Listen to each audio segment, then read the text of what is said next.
80세를 넘기신 어떤 할머니가 수화기를 들고 쪽지에 적힌 번호를 하나하나 눌러가면서 다이얼을 누릅니다. 그런데 다이얼을 너무 늦게 눌러서 그런지 전화기에서 이런 음성이 흘러나옵니다. 다이얼이 늦었으니 다시 확인하고 걸어주시기 바랍니다. 그러자 연세 많으신 할머니가 거기에 말씀하세요. 에구 그러지 말고 좀 연결해 주구려. 늙은애가 빨리 누리지 못해서 그래. 좀 연결해 줘. 이렇게 대답을 하더랍니다. 여러분, 우리가 신앙생활을 하면서 정말 소중하다는 것을 알면서도 쉽게 실천하지 못하는 부분이 아마 기도가 아닌가 싶습니다. 우리가 예배나 교육, 또 봉사나 친교, 헌금과 봉사는 열심히 하는데 정작 기도는 그만큼 균형 있게 따라가지 못하는 경우가 허다합니다. 우리는 성도로서 기도해야 한다는 것을 잘 알고 있습니다. 우리가 기도가 중요하고 하나님께서 기도하는 것을 원하신다는 것을 알면서도 정작 기도한 일에는 그다지 열심을 내지 못하는 것이 우리들의 실상입니다. 찬송가 가사처럼 내 기도하는 그 시간, 그때가 가장 즐겁다라고 찬송하면서도 정작 기도하는 것 자체가 부담스럽게 느껴지기도 합니다.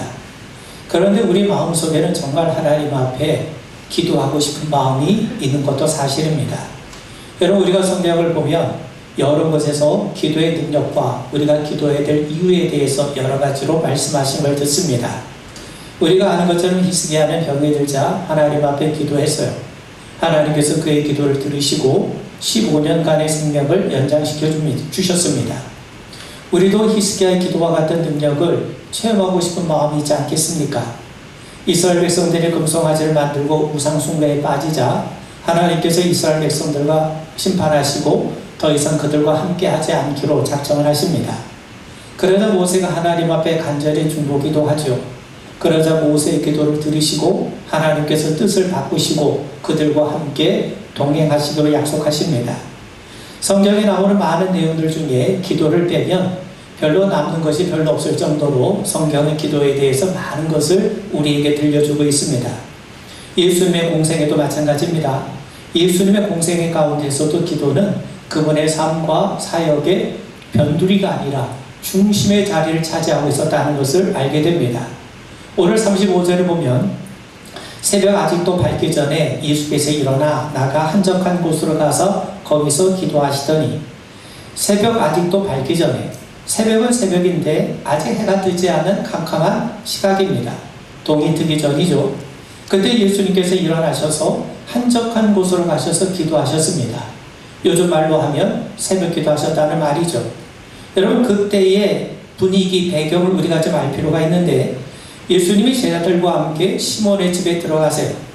거기에는 시몬의 장모가 열병으로 누워 있었습니다. 예수님께서 그녀의 손을 잡아 일으키심으로 예수님은 그녀를 열병에서 고쳐주십니다.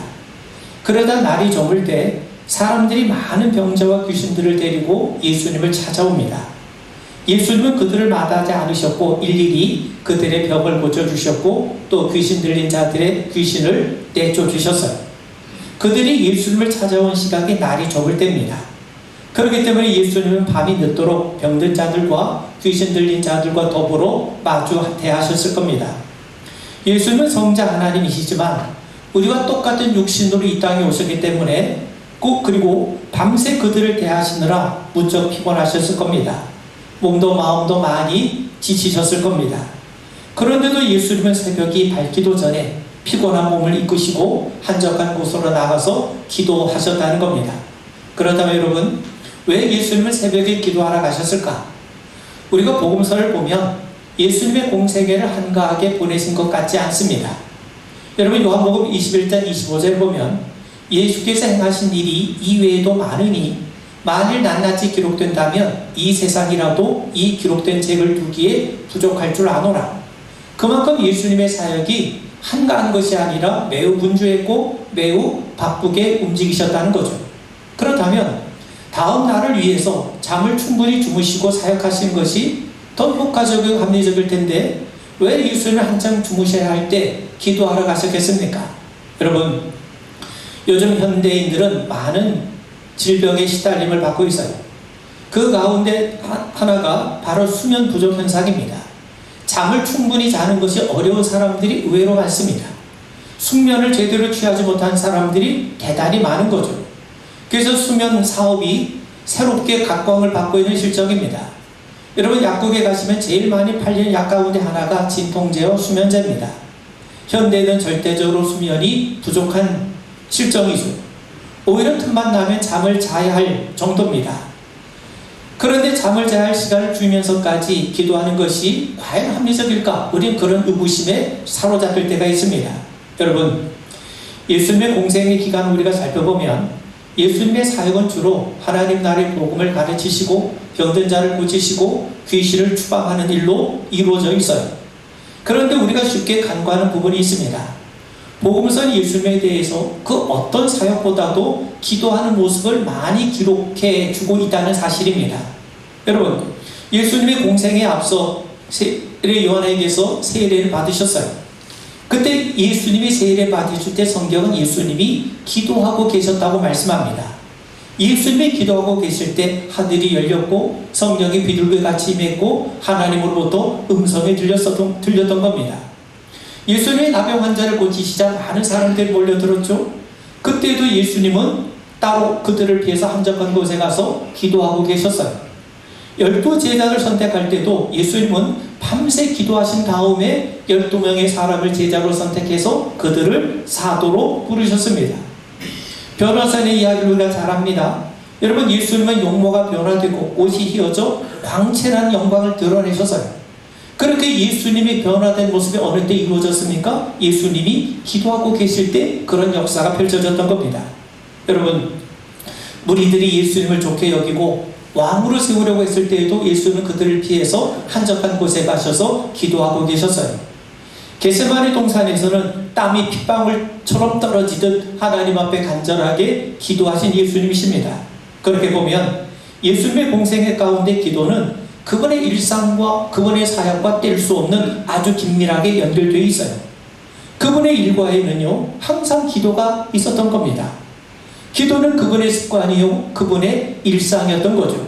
여러분, 예수님은 성자 하나님 아니십니까? 거룩하고 흠이 없으신 분이세요. 그런 분이 하나님께 기도하기를 쉬지 않으셨다면 우리도 마땅히 하나님 앞에 기도에 열심을 내야 마땅하지 않겠습니까? 사실 예수님은 죄가 없으시고 성령으로 충만한 신분이셨어요. 그로부터 하나님께 간절히 부르짖고 눈물로 탄원하셨다면 매일 죄 가운데 살아간 우리에게는 얼마나 더 많은 기도가 필요하겠습니까? 그렇다면 여러분, 왜 우리는 기도해야 됩니까? 여러분, 갓난 아기가 울어요. 집안일이 바쁜 엄마는 시어머니 눈치를 보느라 아기가 우는 대로 바로 달려가지 못하고 안절부절했죠. 그때 며느리의 마음을 눈치챈 시어머니가 아이는 좀 울려도 괜찮다. 아이는 다 울면서 자란다. 그러고 말을 합니다. 그 말을 듣는 그 며느리는 얼마나 마음이 서운하고 섭섭하겠습니까? 요즘 며느리들이 볼 때는요, 그 시어머니의 말은 납득할 수 없는 일이에요. 그런데 이 시어머니 시어머니의 말 속에는 아주 놀라운 양육의 원리가 담겨 있다는 겁니다. 거기에는 유아 심리학자들의 심리학적 통찰이 담겨 있어요. 여러분, 유아를 전문적으로 연구하는 그 유아 심리학자들의 연구에 따르면 아이들에게 필요한 것을 너무 빨리 완벽하게 공급해주면 아이들은요, 심리적으로 자신이 필요한 것을 제대로 느끼지 못할 뿐만 아니라 그것을 자신의 요구도 제대로 표현하지 못하는 그런 손상된 인격을 가진 아이로 자라날 확률이 대단히 높다는 겁니다. 여러분, 놀이치료라는 말 많이 들으셨죠? 이 놀이치료의 원조가 되는 이 영국의 대상심리학자 이 도널드 위니커스는요, 충분히 좋은 엄마에 대한 이야기를 우리에게 들려줍니다. 완벽한 엄마가 아니에요. 완벽한 엄마라면요, 아기가 울기도 전에 미리 달려가서 아기에게 필요한 것을 채워줄 겁니다. 그럼 아기는 울 필요도 없어요. 그런데 아기에게 울으면요, 아기는 말을 하지 못하잖아요. 말로 자신의 의사를 표현하지 못하지 않습니까? 아기가 자신의 요구를 표현하고 드러낸 행위는요, 아기의 울음을 통해서 드러내는 겁니다. 그런데 엄마가 모든 것을 미리 다 알아서 채워주면 아이는요, 울 필요가 없어요. 그렇게 되면 자신의 마음도 자신의 요구도 제대로 표현하는 법을 배우지 못하게 된다는 겁니다. 엄마는 완벽한 엄마가 아니라 충분히 좋은 엄마 역할을 해야 됩니다. 부모가 완벽하면 완벽할수록 자녀들은요, 자기의 감정조차도, 자기가 필요하고 요구하는 것조차도 제대로 표현하지 못하는 그런 인격의 손상을 받기가 쉽다는 겁니다. 그런 의미에서 여러분, 충분히 좋은 엄마 역할을 해야 아기는요, 자아가 만들어지면서 자신의 것을 느끼기도 하고 자신의 것을 요구하기도 하고 표현할 수 있는 인격으로 자라나게 된다는 겁니다. 그러니까 아기는 울음을 통해서 자신의 필요를 느끼게 되는 거죠. 또 자신의 필요를 표현할 줄 아는 인격으로 자라나게 되는 거죠. 그래서 아기에게는 울음이 필요한 겁니다. 여러분, 신앙이라는 게 뭡니까? 신앙은 관계예요. 우리가 하나님을 믿는다는 것은요, 하나님과 우리 사이에 관계가 있다는 거예요. 하나님과 우리 사이가 기계적인 관계가 아니라 인격적인 관계라는 겁니다. 하나님은 아버지가 되시고 우리는 하나님의 자녀가 돼요. 아버지와 자녀의 관계는요, 얼마나 친밀한 관계입니까? 자녀는 아버지에게 자신에게 필요한 것을 요구할 수 있어야 돼요. 요구할 수 없을 정도라면 부모와 자녀의 관계가 얼마나 막혀 있다는 겁니까? 또 아버지 역시 자녀들에 대해서 아버지가 원하는 것을 요구할 수 있어요. 마찬가지입니다. 하나님은 말씀을 통해 하나님이 원하시는 것이 무엇인지, 하나님의 자녀된 우리가 어떻게 살아야 하는지를 우리에게 말씀하세요. 동시에 우리는 기도를 통해서 우리의 필요한 것을 하나님 앞에 요구하고 표현할 줄 아는 존재가 되어가는 겁니다. 여러분, 이게 바로 신앙의 기본인 거죠. 여러분, 아버지가 아들에게 집 마당 앞에 박혀있는 돌을 빼낼 수 있겠냐고 물어요. 아들은 그쯤이면 충분히 할 수 있다고 대답을 합니다. 아버지가 아들에게 부탁하면서 네가 할 수 있는 모든 방법을 다 동원해라. 그래서 돌을 빼내라. 그래서 아들은 돌을 빼기 위해서 삽질도 하고 곡괭이질도 하는데 어지간히 돌이 빠지지가 않는 겁니다. 마침내 아들은 아버지에게 정말 돌을 빼낼 수가 없겠다고 그렇게 투덜거려요. 그래서 아버지가 아들에게 묻죠. 아들아, 너는 정말 네가 할 수 있는 모든 방법을 다 동원했느냐? 모든 능력을 다 동원해서 돌을 빼내려고 애를 썼느냐? 예, 저는 정말 제가 할 수 있는 모든 능력을 다 동원했어요. 그래서 삽질도 하고 곡괭이질도 했어요.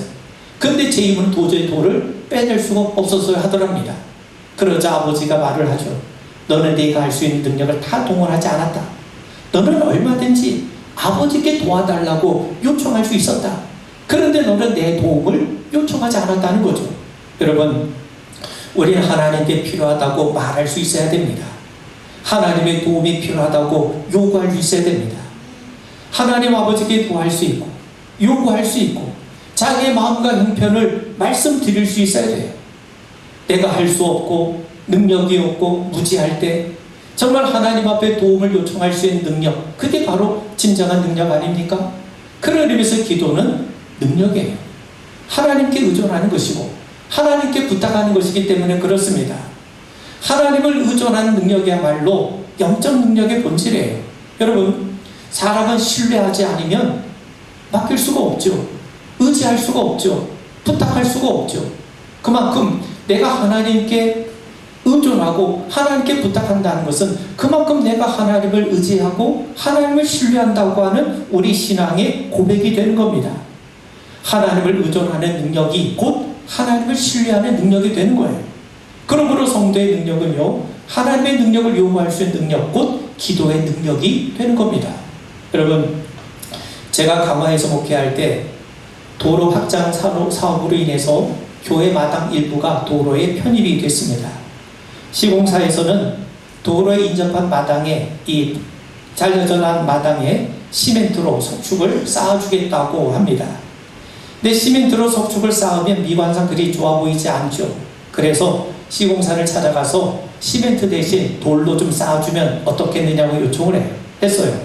그래서 시공사는 그건 자기들 소관이 아니기 때문에 강화군청에 가서 알아보라는 겁니다. 그래서 강화군청 건설가에 가서 문의를 했는데 이건 규약상 자기들 임의로 할 수 있는 것이 아니라고 해요.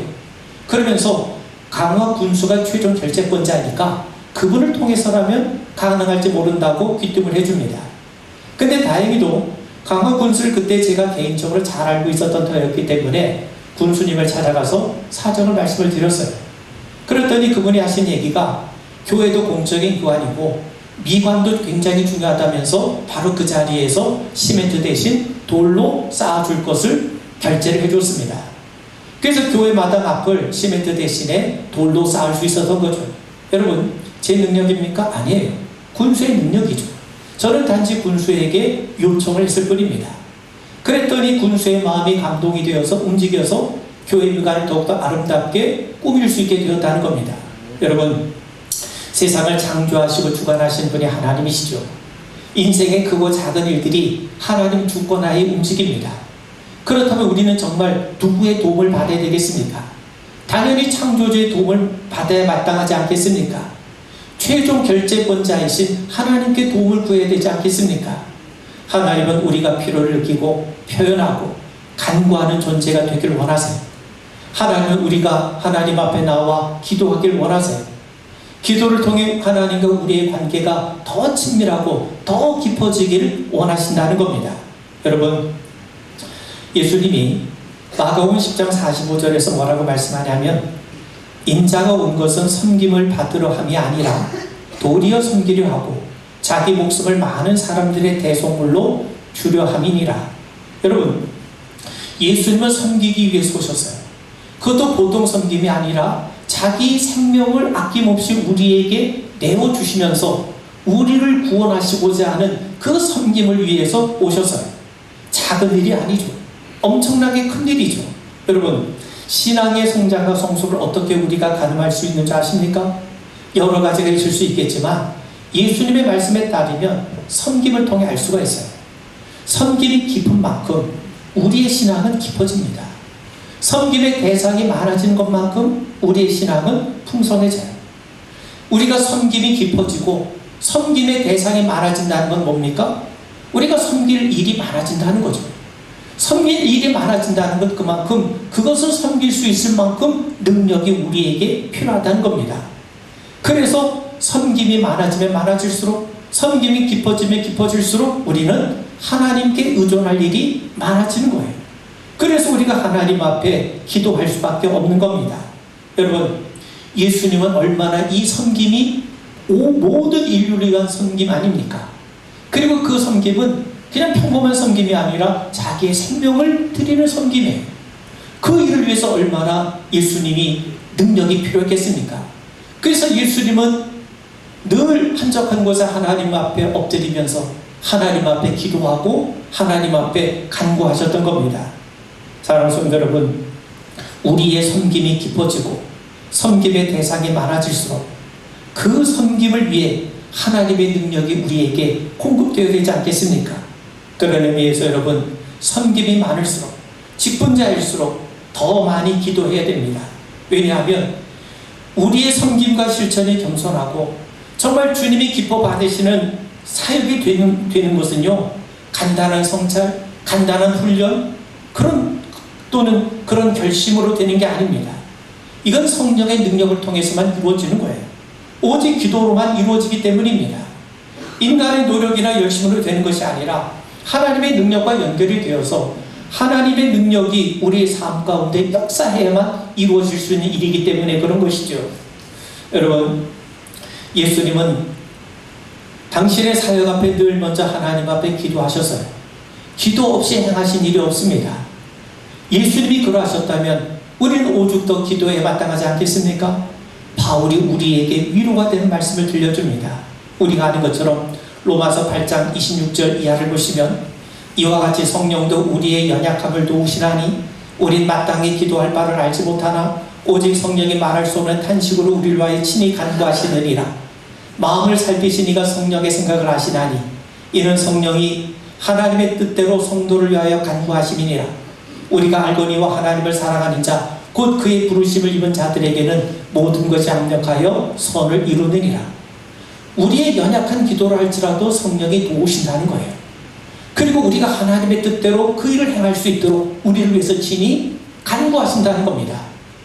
그렇기 때문에 우리가 기도하면 성령께서 함께 움직여주시고 우리를 위해서 친히 간구하시기 때문에 그 결과 모든 것이 합력하여 선을 이루는 하나님의 은혜 역사가 펼쳐지게 되는 거죠. 여러분, 시인 정채봉 씨가 쓴 시 가운데 만남이라는 시가 있어요. 거기에 보면 가장 잘못된 만남은 생선과 같은 만남이다. 만날수록 비린내가 묻어나오니까. 가장 조심해야 될 만남은 꽃송이 같은 만남이다.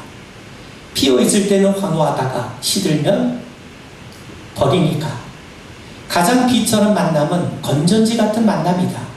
힘이 있을 때는 간수하고 힘이 다 닳아질 때에는 던져버리니까. 가장 시간이 아까운 만남은 지우개 같은 만남이다. 금방의 만남이 순식간에 지워지니까. 가장 아름다운 만남은 손수건과 같은 만남이다. 힘이 들 때는 땀을 닦아주고 슬플 때는 눈물을 닦아주니까. 여러분, 우리의 삶에 좋은 만남이 필요합니다. 좋은 친구를 만나고 좋은 스승을 만나고 좋은 동료, 좋은 이웃 만나는 거 얼마나 복된 일입니까? 좋은 배우자 만나고 또 취미도 좋은 취미를 가지고 좋은 책을 읽고, 여러분, 이런 만남이 얼마나 귀합니까? 그런데 우리에게 가장 좋은 것은요, 예수님을 만나는 거예요. 왜냐하면 그분이야말로 진정으로 우리를 위로하시고 도우실 뿐만 아니라 참된 생명, 하늘에 속한 생명을 우리에게 넉넉하게 공급해 주실 수 있는 분이기 때문이죠. 여러분, 36절 37절을 보시면 시몬과 및 그와 함께는 자들이 예수의 뒤를 따라가 만나서 이르되 모든 사람의 주를 찾나이다. 잠에서 깨어난 제자들이 주님을 찾습니다. 무척 놀랐을 겁니다. 아이가 잠에서 깨었는데 엄마가 보이지 않으면 얼마나 두리번거리겠습니까? 마찬가지로 제자들 역시 예수님이 보이지 않자 그만 허둥지도 예수님을 찾기 시작했어요. 그런데 재미난 표현은 뭐냐면 마가는요, 시몬과 일행이 예수님의 뒤를 따라가 만났다는 거예요. 여러분, 이 말은 제자들이 예수님을 알고 있었다는 거죠. 예수님이 새벽마다 한적한 곳에 나가서 기도하고 계셨다는 것을 알고 있다는 거예요. 그래서 그들은요, 어디로 가야 될지 막막해하지 않고, 아, 예수님이 이 시간 기도하러 가셨겠구나. 그래서 예수님이 기도하신 곳으로 찾아간 거예요. 그러니까 주님이 거기에 계셨던 거죠. 결국 예수님이 이런 새벽마다 기도하는 것이 어떤 특정 날이 아니라 일상적인 모습이었다는 걸 알려줍니다.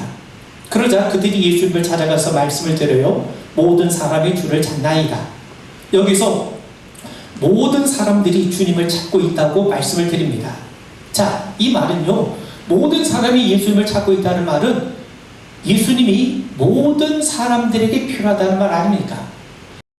모든 사람이 정말 찾아야 될 분, 모든 사람에게 정말 필요한 분이 예수님이심을 지금 이 마가는 이 표를 통해서 우리에게 들려주고 있는 겁니다. 여러분, 사람들은 자신을 이끌어줄 누군가를 필요로 해요. 내게 힘이 되어줄 수 있는 사람, 내가 어려움과 고통을 당할 때 도움을 줄 수 있는 사람, 육체적인 삶의 공허함을 뛰어넘어서 신령한 삶의 의미를 줄 수 있는 사람, 그런 사람들을 원해요. 바로 그분이 예수님이시라고 마가는 힘주어 우리에게 말씀하고 있는 겁니다. 여러분, 앞서 예수님은 베드로의 장모가 열병을 앓고 있는 것을 고쳐주셨어요.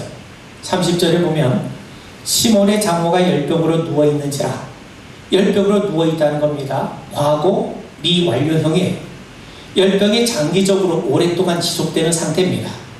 그러니까 열병으로 누워있는 동안 그녀는 사람답게 살지 못했고 그 시간을 허비하는 인생을 살아온 겁니다. 그는 예수님을 만나기 전까지 그는 인생을 소진하는 그런 삶에 누워있을 수밖에 없었던 거예요. 여러분, 그러므로 마가가 시몬의 장모가 열병으로 누워있다고 표현한 것은 결국 우리를 얘기하는 겁니다. 죄에 사로잡힌 인생은 모두 하나님 앞에 하나님이 우리에게 주어진 시간, 세월을 낭비하는 의미 없는 몸짓에 불과하다는 것을 우리에게 깨우쳐주는 겁니다. 그 열병에 누워있던 여인, 인생을 소진할 수밖에 없던 여인이 예수님을 통해 일어나게 된 것처럼 죄에 사로잡힌 인생은, 그래서 인생을 소진하는 인생들은 예수님 만나기 전까지는 결코 삶이 새로워질 수 없음을 우리에게 깨우쳐주는 겁니다. 그런 의미에서 여러분, 죄에 사로잡힌 사람에게 가장 필요한 것이 뭐냐? 예수님 만나는 것임을, 그분을 찾는 것임을 마가는 우리에게 전해주고 있는 거죠. 여러분, 열병에 걸린 사람은요, 정신을 차리지 못해요. 에덴 동산에서 범죄한 다음 인간은요, 무엇에 정신을 차리지 못하고 있습니까? 사실 먹고 사는 문제 때문에 마음을 빼앗기고 있어요. 아담과 하와의 범죄는 먹지 말라는 것을 먹은 데서부터 출발했어요. 그렇기 때문에 에덴에서 추방된 이후 인간의 삶은 더욱더 먹고 사는 문제로 인해서 정신을 차리지 못하고 있다는 겁니다. 에덴에서의 아담의 우선순위가 뭔지 아십니까? 하나님과 교제하는 거죠. 그리고 에덴 동산을 잘 관리하는 겁니다. 에덴은 모든 과실이 넘쳐났기 때문에 먹고 사는 것은 사실 우선순위에도 들지 못했어요. 그런데 하나님을 떠난 인간, 에덴에서 추방된 인간에게는요, 먹고 사는 문제가 최대의 화두가 될 수밖에 없는 거죠. 그러다 보니까 사람들이 물질 만능주의에 사로잡히게 됩니다. 돈의 위력 앞에 무릎을 꿇게 돼요.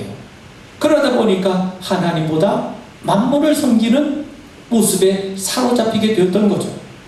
그래서 사람들은 돈을 비롯한 세상적인 위력 앞에 올가매어서 참된 것을 보지 못하고 하나님에게서 멀리 떨어져 있게 되었다는 겁니다. 이게 바로 마가가 베드로 장모가 열병으로 누워있는 그 누워있는지라의 의미를 우리에게 보여주는 겁니다. 여러분, 어거스틴은요, 사랑을 두 종류로 구분합니다. 카리타스, 위에 대한 사랑, 하나님에 대한 사랑이죠. 또한 쿠피티타스, 아래에 대한 사랑, 즉 세상에 속한 것에 대한 집착이라는 거죠. 인간은 하나님의 형상으로 창조되었기 때문에 하나님 안에 거하지 않고는 절대로 만족할 수 없고 평안을 누릴 수가 없다는 거예요. 그런 의미에서 카리타스, 즉 하나님을 향한 사랑만이 우리에게 진정한 만족과 평안을 준다는 겁니다. 그래서 예수님은 죄에 누워있는 자를 일으키시고 세상에 사로잡혀 있는 자를 일으키셔서 깨우치셔서 참된 평안을 주시기 위해서 이 땅에 오셨다는 거예요. 이것이 바로 마가가 증거하는 예수님에 대한 복음인 겁니다. 그래서 모든 사람은 예수님을 찾아야 하고 예수님은 모든 사람에게 필요한 분이시라고 그는 분명하게 우리에게 말씀하고 있는 거죠. 마지막으로요, 38절 39절에 보시면 이르시되 우리가 다른 가까운 마을로 가자. 거기서도 전도하리니 내가 이를 위하여 왔노라 하시고 이에 온 갈릴리에 다니시며 그들의 여러 회당에서 전도하시고 또 귀신들을 내쫓으시더라. 여러분, 예수님은 다른 마을로 전도하러 가자고 하시고 내가 이 전도를 위해서 오셨다고 말씀해요. 자, 여러분, 마가복음 1장 14절 15절에 보면 예수님이 갈릴리에 오셔서 하나님의 복음을 전파하여 이르시되 때가 찼고 하나님 나라가 가까이 왔으니 회개하고 복음을 믿으라 하시더라. 예수님은 심심해서 이 세상에 오신 것이 아닙니다. 할 일이 있어서 오셨어요. 하나님의 때가 찼어요. 하나님 나라가 임박했어요. 그 때가 되기 전에 반드시 해야 할 일이 있기 때문에 예수님이 오신 거예요. 그럼 예수님이 무엇을 위해서 오셨는가? 여러분, 예수님이 재판을 받으실 때 대제사장이 예수님에게 물어요. 내가 찬송받을 이 아들 그리스도냐? 그러자 예수님이 대답을 하시죠. 내가 그니라. 인자가 권능자의 우편에 앉은 것과 하늘 구름을 타고 오는 것을 너희가 보리라.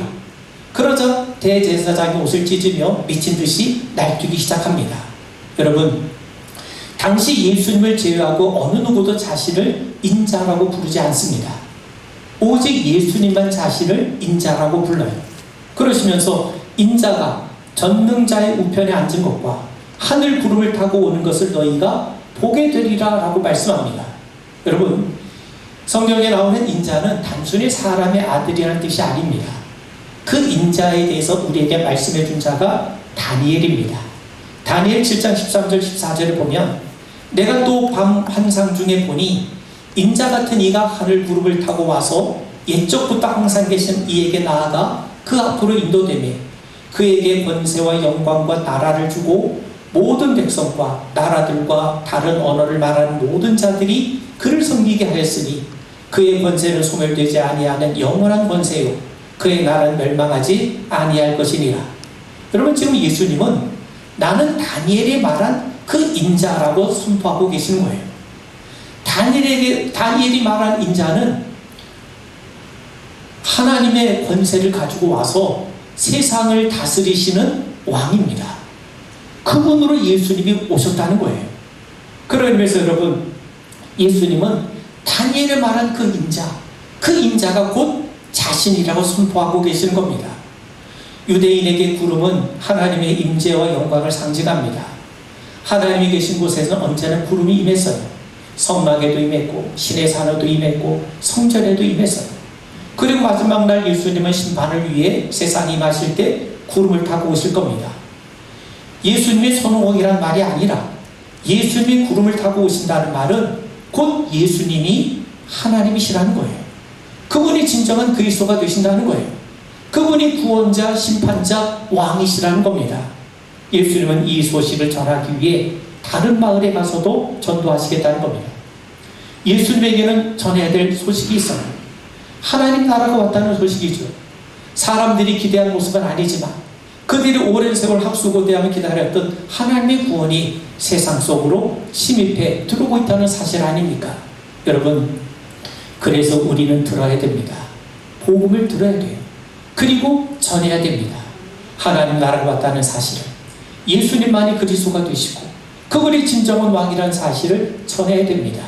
그런데 이 일이 결코 만만치 않아요. 사람들이 복음을 듣고 바로 반응하지 않습니다. 거부합니다. 핍박합니다. 그래서 우리가 그 일을 위해서는 하나님의 능력에 입어야죠. 그래서 우리는 더 기도해야 되는 겁니다. 그래서 여러분, 예수님도 기도하셨어요. 우리 성도들이 기도하는 것도 마땅합니다. 기도하는 가운데 하나님의 신령한 은혜를 맛보고 누리게 되는 그런 귀한 은혜의 역사가 우리 가운데 임하게 되기를 주의 이름으로 축원을 드립니다. 아멘. 기도하겠습니다. 자비하신 아버지 하나님, 우리 예수님도 기도하시는 가운데 하나님과 깊은 교제를 맺으셨던 것처럼 우리도 기도하는 가운데 주님을 알아가게 하시고 주님과의 교제가 더 친밀해져 가게 하시었고 우리의 필요한 것과 또 우리가 간구하는 것을 주님 앞에 드러낼 뿐만 아니라 또 우리를 어루만지시고 우리를 새롭게 하시는 주님의 귀한 은총의 손길도 함께 누리는 귀한 자리 되게 하옵소서. 예수님 이름 받들어 간절히 기도하옵나이다. 아멘.